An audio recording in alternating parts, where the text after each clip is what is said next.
The rising inequality and growing political instability that we see today are the direct result of decades of bad economic theory. The last 5 decades of trickle-down economics haven't worked. But what's the alternative? Middle-out economics is the answer. Because the middle class is the source of growth, not its consequence. That's right.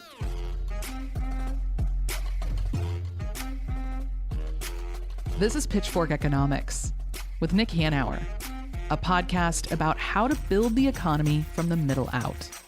Welcome to the show.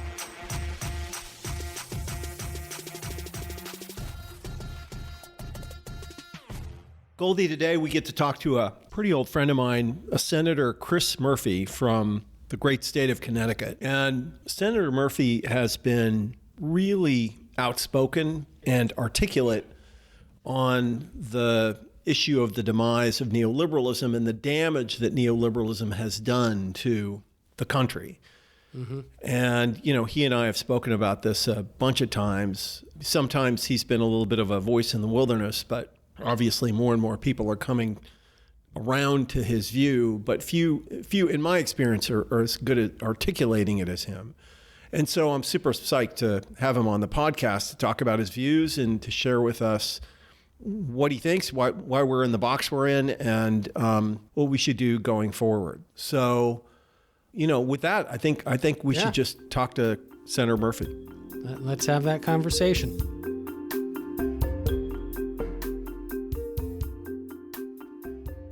I'm Chris Murphy, and I represent Connecticut in the United States Senate, and I just plug Connecticut. It's Connecticut. It's an awesome place. Connecticut. Well, Chris, you and I have talked about this a lot. You know, you've been on this, not long, but longer than most people, warpath on the ways in which neoliberalism has harmed the country and to a certain extent harmed the Democratic Party. You know, for our listeners, just sort of describe your thesis or sum up your perspective on where we are and how we got here. And I guess start with your definition of neoliberalism. Well, I mean, I'm not an academic. I mean, what I know is that we made a really bad bet. Both parties made a bad bet a generation ago that unfettered global trade was ultimately going to accrue to the benefit of American workers. We were going to lose some jobs, but we were going to gain some better ones. That the markets sort of properly adjusted around the edges could solve all of our problems, and that, you know, government and the public sector really didn't, you know, have to get terribly involved because the markets ultimately had our best interests in mind. That technology, unchecked, was going to be unquestioned net benefit, and that the masters of the universe in Silicon Valley would just sort of figure out how to make sure that the rough edges never appeared, and, you know, that being a citizen of the world would be satisfying. You didn't need a local, unique place. You could just be a member of the globe. None of that turned out to be true. The good jobs didn't replace the jobs that left. The markets were only interested in accruing power and profit to a small handful of people. The technology that came along had some good stuff, but had a lot of shitty stuff as well. And it felt really empty to be, you know, consumers instead of citizens, and to lose our unique local identity and just be members of the same giant global marketplace. It's left people spiritually empty, devoid of meaning and purpose in a way that has caused a real political crisis in this country as people are casting about for something new. So whatever you call it, that set of bets that our leaders made on both sides of the aisle has been a disaster for people. What was the turning point for you? Because we all got raised to believe all this stuff. And I know, speaking for myself, for a long time I did. Was there a thing that happened that made you start to say, wait a minute, this stuff is just not adding up? My mom and her family grew up in New Britain, Connecticut. So a small city, 60,000 people. It's the hardware city. It's where Stanley Tool was located in Fafner Baring. And I mean, I grew up hearing about idyllic life in which one family member could have a job in one of those factories and make enough for the whole family so that if you wanted to, as my grandparents did, one parent could stay home and raise the kids. And whether or not that was sort of false nostalgia or not, I'm not certain. There were a lot of not great things happening in New Britain, Connecticut in the 1940s and 50s. But it today is a city filled with a lot of folks who are really pissed off about the way the world works right now because Stanley is barely there, Fafner is gone, and those factories are empty. There were no good jobs that came to replace those jobs, and those folks today feel like they were left behind and that the owners of those companies must have made out really well, but everybody else got screwed. And so that anger and anxiousness that I saw building up in sort of my early political career was a turning point for me in terms of how I thought about trade. But then just the most recent moment really is during the Biden administration. I mean, I was not writing and thinking and talking about neoliberalism until the Biden administration, when I looked and saw an economy that was improving and unemployment going down and crime going down, and people still feeling more pessimistic than ever, reporting like epidemic levels of unhappiness. And so it just also seemed clear to me that our traditional measures of government success, like GDP and unemployment, didn't actually have as much to do as we thought with the way that people thought about whether they were living fulfilling lives. And that caused me to think about these big sort of questions of meaning and purpose that I think have been compromised by neoliberalism. Yeah. Do you reckon that your views represent the consensus in the Democratic Party today, or are you on the fringe? I think it's neither. Okay. Right? I mean, I think my sense, and you both can answer this question better than I can, my sense is that Joe Biden brought us a long way in that, he, I think, would have been categorized as a pretty classic neoliberal, part of the group of Democratic leaders that built that consensus in the 80s, 90s, and 2000s. And he then looked around and came to the consensus that those markets and that global integration, that sort of market fundamentalism had really hurt us. And so in his 4 years, in a variety of ways, regrowing industrial policy, revitalizing antitrust power, started to move the whole party away from neoliberalism. But it's sticky. It's really sticky. And so I would say that it's still a little bit more than a 50-50 proposition right now, folks who still believe in markets versus those that think they've failed Americans by and large. And I think we're, in a sort of fight for which way this party goes. But to be clear, when you talk about those who think that markets have failed, you're not suggesting that they're anti-market, that you're, it's not socialism you're talking about. It's just that markets alone can't fix our problems. Yes, correct. It's right. It's a rejection of market fundamentalism, right? So, yeah, I mean, with certain exceptions, right? I'm talking about, Democrats that are capitalists and believe that capitalism isn't working for small businesses. It's not working for startups. It's not working for most workers. And so in order to preserve capitalism, you've got to fix the rules so that the elites and the big multinational corporations don't sort of pillage from the rest of us. So obviously it's hard to defend everything that the Biden administration did, given the result of the last election.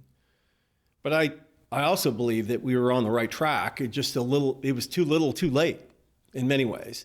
And because of, I think, just 2 Democratic United States senators, there was a lot of stuff that we could have delivered to people that we did not, because we couldn't get Joe Manchin and Kyrsten Sinema to be on side for the stuff that would have really made a big difference in the here and now for people, So obviously chips, incredibly important thing. The IRA, important thing. But these are things that most people don't know that we did and certainly aren't affecting them in the here and now, and won't for a very long time. So from the point of view of your typical person, it was like we didn't do anything. Certainly didn't do anything for them.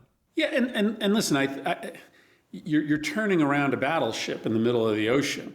We're talking about a generation or more of belief in largely unregulated markets and global trade and consumerism instead of citizenship. So in 4 years, you're frankly not going to be able to turn the whole ship around. And then I think there's a question about whether there was a commitment to messaging, a commitment to explaining what was happening. I think they wwere doing the work, but I'm not sure that they were explaining to people in a way that would be compelling. I know that this makes some people uncomfortable, but you do need to tell folks who's screwing them. And Donald Trump does a great job of that. Democrats feel a little queasy about it. And so I think if the administration had, taken on a few folks by name instead of sort of using generalized terms, they might have had a better story to tell. And obviously Joe Biden himself, as capable a president as he was, his strong suit's not communication, obviously.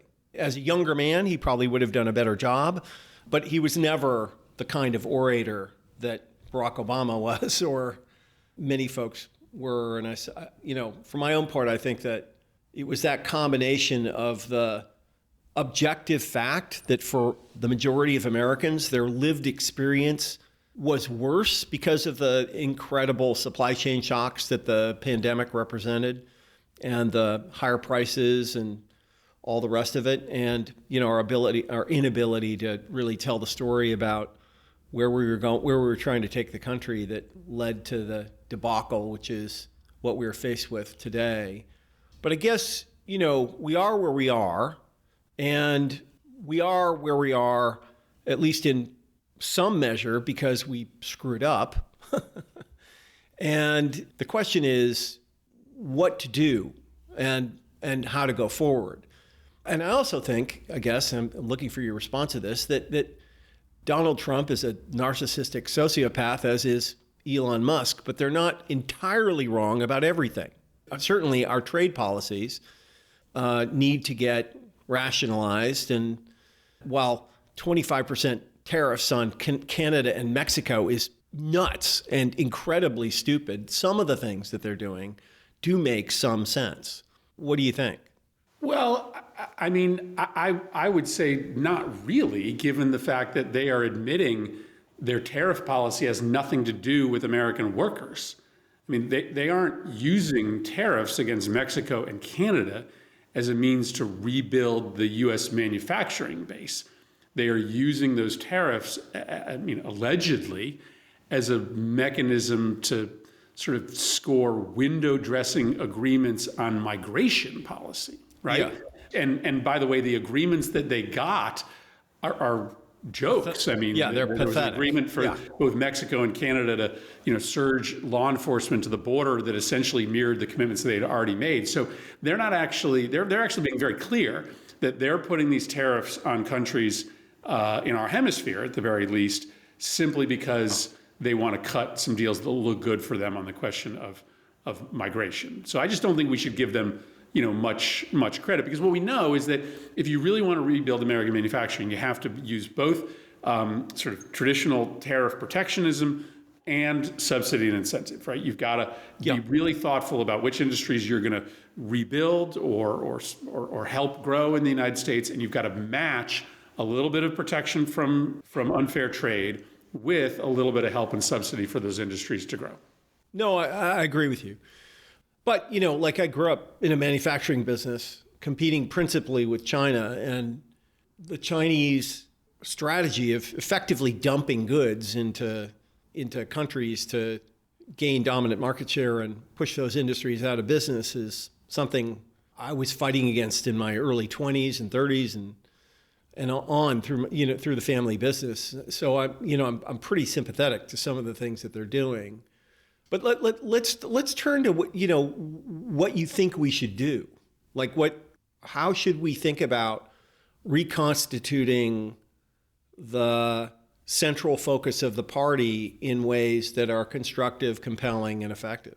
Both from a policy perspective and politically, because clearly I think you could take a lesson away from the Biden administration is that the type of long-term investments that they made, well, if they could pay off a decade from now, there was no political payoff in the short term.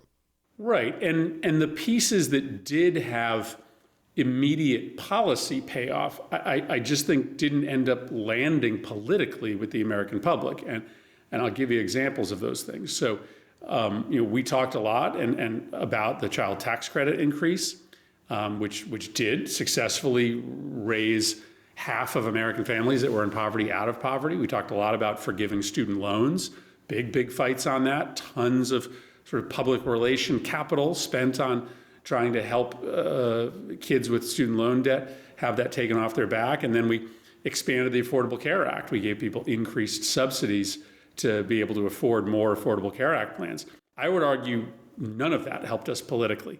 I mean, it was negligibly helpful politically. And there's a bunch of reasons for that, but I think at the heart of it, Americans really feel a little cold about handouts, right? About the federal government just coming in and giving them cash either through a tax expenditure or an actual subsidy. And for those who don't get those subsidies and handouts, it makes them really furious.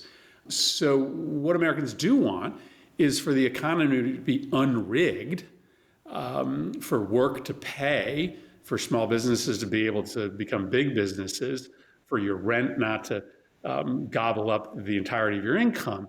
And so I think one of the ways that we fix this is by moving away from an economic message that is really about subsidy and handout to an economic message that is about empowerment and unrigging. And so that would be things like a higher minimum wage, a cap on interest rates, or a cap on rent increases, where you're essentially creating rules that transfer wealth not from the government to individuals, but from private equity funds, hedge funds, and banks to individuals. That's, I think, much more appealing and similarly impactful. Right. It's also much more economically efficient. It's just because the government's sort of staying out of it. Yeah, you cut out the middleman. But I thought we were only allowed to redistribute upwards. I mean, that's... Well, and again, listen, we are being handed the opportunity to reintroduce the Democratic Party. Yeah, I mean, it's tragic that we actually have the policies that help lower income, poor voters, and yet we got our clocks cleaned in that demographic. And so now here's the opportunity. The Trump administration is being unapologetic about handing the government over to the billionaires, shutting down the Consumer Protection Board, passing a massive tax cut for billionaires, paid for by cuts to regular people. Okay, we can message the hell out of what they're doing, and they'll own it, and it's really unpopular, but people also need to see what we're for. And so that's the next step, is showing them that we're actually committed to the kind of policies that will put more money in your pocket without just transferring it from the government to you. Yeah. Can you speak a little bit more about the softer side, which is something you've raised a lot, meaning? Because I think at the end of the day, it's not just about the dollars and cents. It is about feeling like you belong, feeling like there's a purpose. Yeah, sure. I think a lot about this because, in the Declaration of Independence is this radical phrase that the government, is charged with guaranteeing your right to pursue happiness. That's a wild idea. And happiness comes from feeling like you have a meaning to your life, that you have a purpose when you wake up every day. And I think we just need to realize how quickly traditional purpose and meaning has been taken from Americans. Examples of that are, religious affiliation has rapidly declined, so fewer people are getting their meaning and purpose through religion. For men in this country, the rise of women in the workplace has meant that men no longer can so easily attach themselves to this identity as the breadwinner for the family. Work used to be a real source of identity and pride, but now that your company really doesn't give a shit about you and only sees you as a pawn for profit, even your work identity and work purpose seems harder to reach. And so people want that sense of purpose, that sense of connection to the community, that control over their lives that they've lost. And I think Republicans do a better job than Democrats do of, messaging on those fronts. That was what a lot of the pandemic messaging was about. We scratched our heads and we were like, why are Republicans talking about, attacking these vaccine and mask mandates? Well, it was because they were, talking about giving control back to people who felt like they were losing control in their life. One of the things that gives you purpose is that you have control over your life. And maybe it was a silly thing to give them control over vaccines and masks, but at least it was something that you were getting control over in your life. MAGA is a community. It's a purpose, right? You're part of a group of people committed to the same thing. Democrats don't sort of construct our party the same way because we sort of judge the cult of personality that has become the Trump movement. But there's community, there's connection there. It fulfills a thing that you're missing in your life. So I just think we've got to, be more willing to diagnose the ways that people are actually feeling bad, and then you address policies specifically fitted to the emotional state of the electorate. In our podcast, we always ask the benevolent dictator question. Obviously, you're a United States senator, so we can't make you a dictator, but we could. Well, I don't know. I mean, we're getting close. Closer to having one than ever before. It's not as theoretical a question as it was 2 months ago. But when Trump gets swept out of power and you do become dictator, what would you do? Yeah, listen, I want an economy where one income is enough to support a family. Where if you want the husband or wife to stay home and raise the kids, that you can. I want an economy where leisure time is prioritized, where not only one job is enough, but 8 hours is enough. So you have your evenings and your weekends to, enjoy time with your family or your friends. I want technology, but I want technology that's regulated so that we get the good stuff and not the bad stuff. I think these social media sites are poisons. And so I'd like us to get back to a world where we liked new technologies, but we just were a little bit more careful about the parts that we accepted and the parts that we rejected. I want small businesses to be able to become medium-sized businesses pretty fast and not just be gobbled up or put out of business by the monopolies. So I want a country that really attacks consolidated corporate power and gives specific advantage to small businesses and medium-sized businesses instead of advantage to big businesses. And then I want a country in which we treat each other well and kindness is valued. And scarcity breeds meanness. So raising the minimum wage and making sure that when you retire, Social Security is actually enough to pay your bills, that makes it a lot easier for people to be nice to each other. So that economic floor that we create for people, that just makes for a nicer country. I don't know. How's that for a start?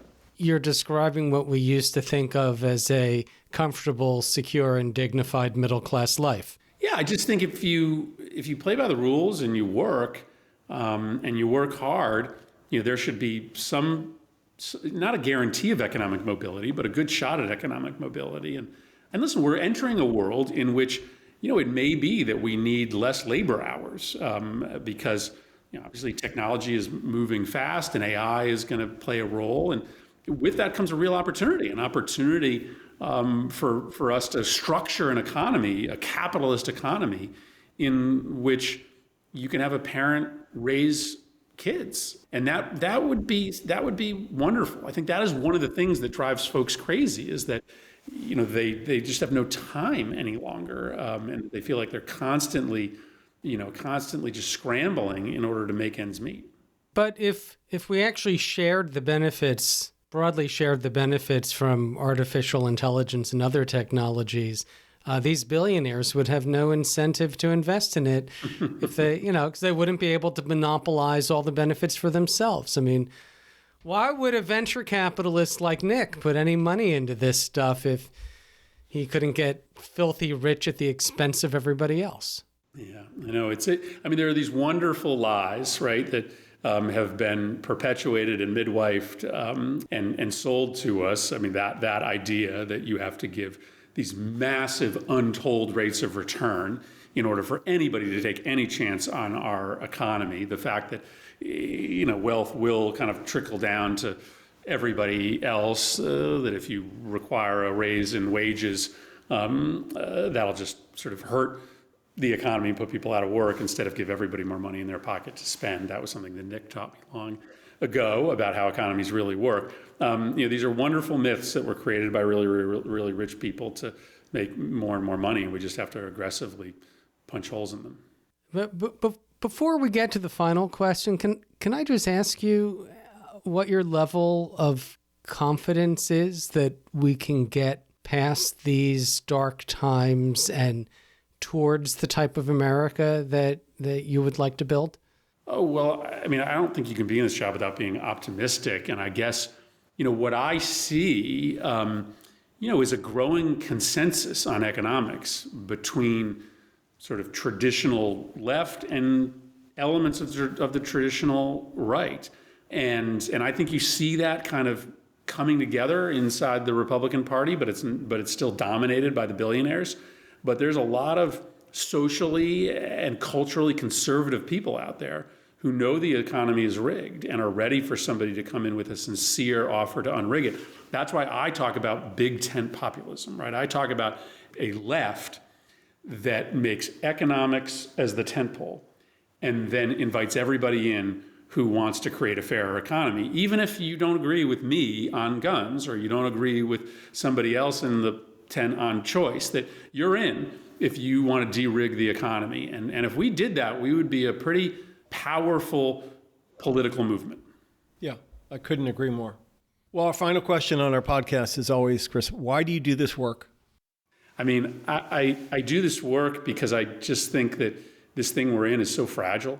This idea of a multicultural democracy, it's like revolutionary. And like we sit around and we take it for granted because, we don't know anything different. But, like we're the only civilization in the history of the world that has done this for as long as we have. We decide for ourselves the rules, and we live in a multi-ethnic, multi-religious, multiracial society. I just feel super lucky. And so, my mother, who grew up really poor and ended up in the middle class, she was like, I didn't get there by myself. I got there because of my community. I got there because of a little help from government, subsidized student loans, and public housing. And she was just like, don't take for granted what you have, Chris. Go live your life in a way that, gives more people access to what I had and preserves this experiment. So this is the life I chose, public service. I love people and I love the work. And I just feel like, all of us owe a little bit of ourselves to preserve this great American experiment and to make sure that more people have access to the kind of story that my mother had, real economic mobility. That's American greatness right there. And I want to be a part of preserving and advancing it. That's fantastic. That's a good answer. Yeah. Well, thank you so much for being with us. Thanks, guys. Appreciate you having me on.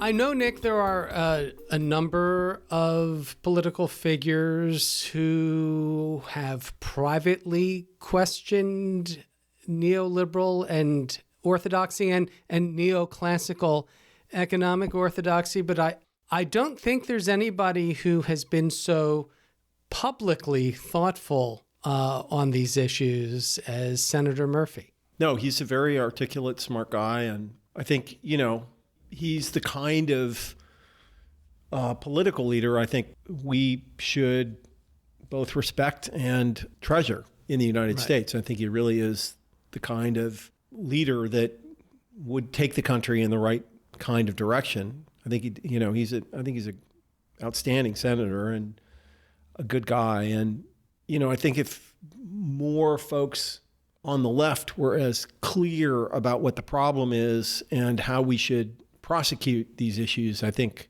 certainly the Democratic Party, but also the country would be in much better shape.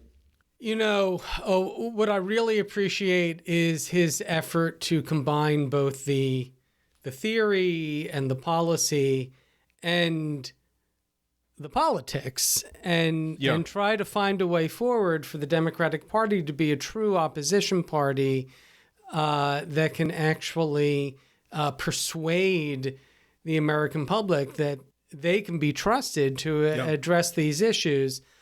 It's really difficult, though. I mean, I have been involved in this as a as a blogger and an activist and a journalist and, now a podcast host for over 20 years. And I'm a lifelong Democrat. I'm not shy about that. I'm definitely left of center. And I can tell you that dealing with the party as a whole, with our allies, that's the term, right?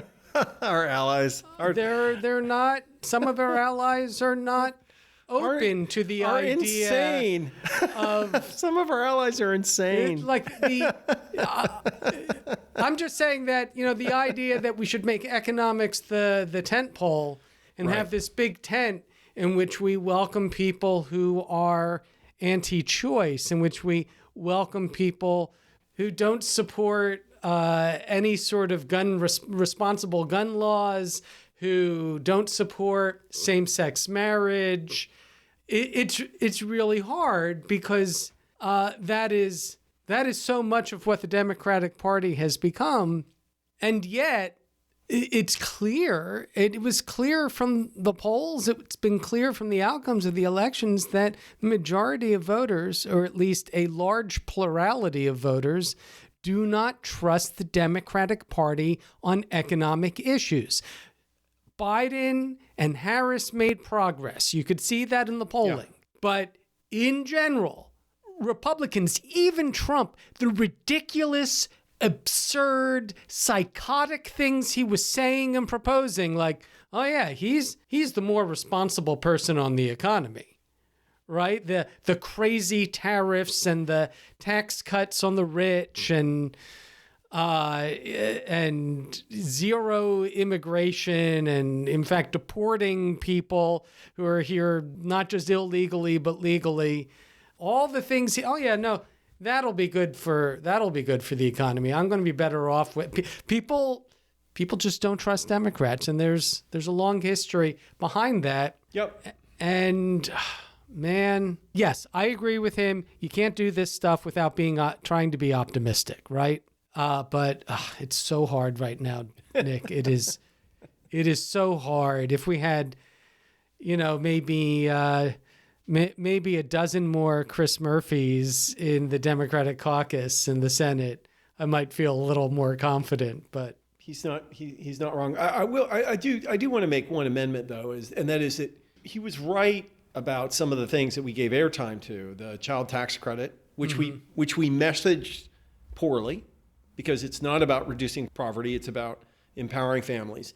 And then we took it away from people. Right? Mm-hmm. We gave it to them, and then we took it away. That's right. Loss aversion, Nick. We all know that we took it away. So not only did we antagonize the people who did not support the child tax credit, we antagonized the people who got the child tax credit by taking it away from them, right? And student debt. I agree that issue is morally fraught. But if we had actually eliminated student debt for the 45 million people who have student debt. To be clear, we tried. Yes. Biden tried, and the courts blocked it. Yes, I know. Yeah. I know that. But they don't know that. Right. And what we did is we talked a lot about student debt, and we didn't deliver the reduction in student debt that we talked about. And we antagonized the people who hated the idea of eliminating student debt. So it was a twofer. Anyway, part of the problem is that many of the things that we tried to do for people, we bungled. That would have made a big difference. I mean, I acknowledge that there are Americans who are queasy about government handouts, unless they're rich people, in which case they love government handouts. That's right. Yeah. Rich people love government handouts. Poor people don't. But if we had actually eliminated student debt for the 45 million people who have it, a lot of those people's lives would have been transformed, and they would have recognized the benefits of it, and no doubt would have been more supportive of the party in the election that came along. But instead what we did is we told them that we were going to do it, and then we didn't do it. So it's just the court said you couldn't do it. But then that's Biden's problem for actually following court orders instead of what Trump does, which is saying, nope, I'm just going to do it anyway. Yeah. I will say this. He talked about power. which is something that a lot of people that is missing, as we've talked about a lot, is missing from orthodox economics, the notion of power. And we have to get power back at the center of the empowering people, but understand how much of economics is about power. One thing I hope, and this gets back to that benevolent dictator question we always ask, is that if Democrats take back control, they're willing to exercise power. Well, we shall see. Yeah, because that's the only way you're going to fix these big things. No, for sure. Is by exercising power instead of the cautious incrementalist approach that tends to be the Democratic way. I agree. If you want to read a little more about what Senator Murphy thinks about neoliberalism and what the Democratic Party needs to do about it, you can read a piece in New York Magazine titled "Chris Murphy Wants Democrats to Break Up with Neoliberalism." The Democratic senator speaks out about the future of his party. And of course, we'll provide a link in the show notes.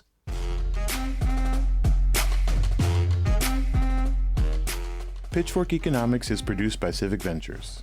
If you like the show, make sure to follow, rate, and review us wherever you get your podcasts. Find us on other platforms like Twitter, Facebook, Instagram, and Threads at Pitchfork Economics. Nick's on Twitter and Facebook as well, at Nick Hanauer. For more content from us, you can subscribe to our weekly newsletter, The Pitch, over on Substack. And for links to everything we just mentioned, plus transcripts and more, visit our website, pitchforkeconomics.com. As always, from our team at Civic Ventures, thanks for listening. See you next week.